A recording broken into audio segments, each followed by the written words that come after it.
अच्छा हुआ जो तुमने मुझसे पूछ लिया, नहीं तो तुम फिर से उसी भंवर में फंसने वाले थे।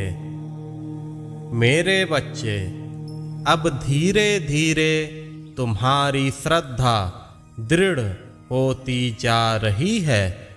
मैं तुम्हें इसी रूप में देखना चाहता हूँ।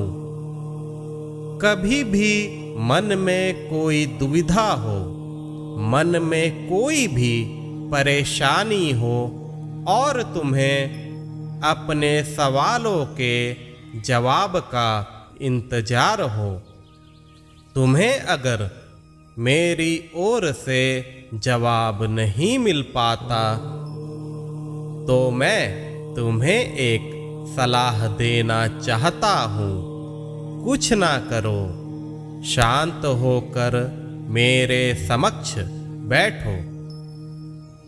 तुम्हारे मन में जो भी विचार चल रहे हैं, जिसका समाधान तुम मुझसे चाहते हो,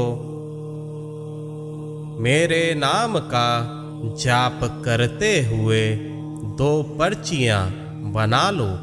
जो भी विचार तुम्हारे मन में चल रहे हैं, जिनका समाधान तुम मुझसे चाहते हो, उन्हें उन पर्चियों में हाँ या ना के रूप में मेरे समक्ष बना कर रख दो।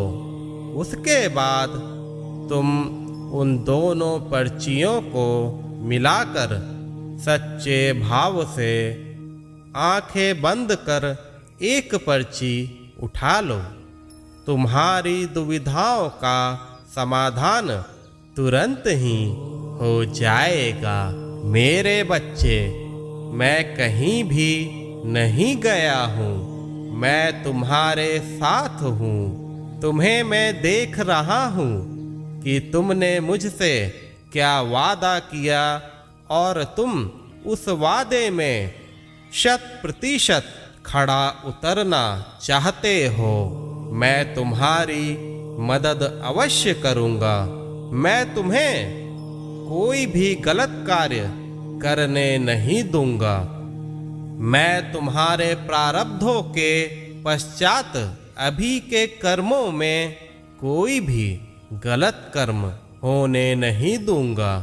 मेरे बच्चे, मैं सतत तुम्हारी चिंता करता हूँ। मुझे हर पल तुम्हारा ही ख्याल रहता है।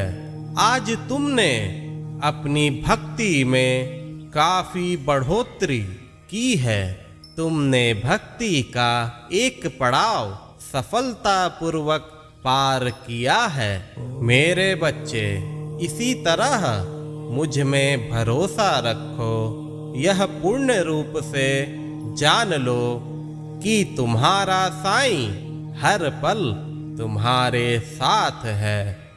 जब तक संचित कर्मों को मैं ध्वस्त नहीं करूँगा, तुम्हारा भविष्य उज्जवल कैसे होगा।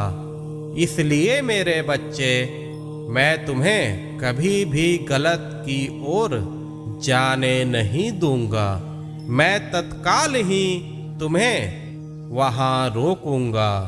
मेरे बच्चे, अब तुम अपनी साईं माँ के शरण में हो। तुम्हारा अहित कभी हो ही नहीं सकता। तुम्हारा भला निश्चित है। श्रद्धा और सबूरी से काम लो। मैं मानता हूँ कि धैर्य रखना पड़ता है। यही तो तुम्हारी परीक्षा है।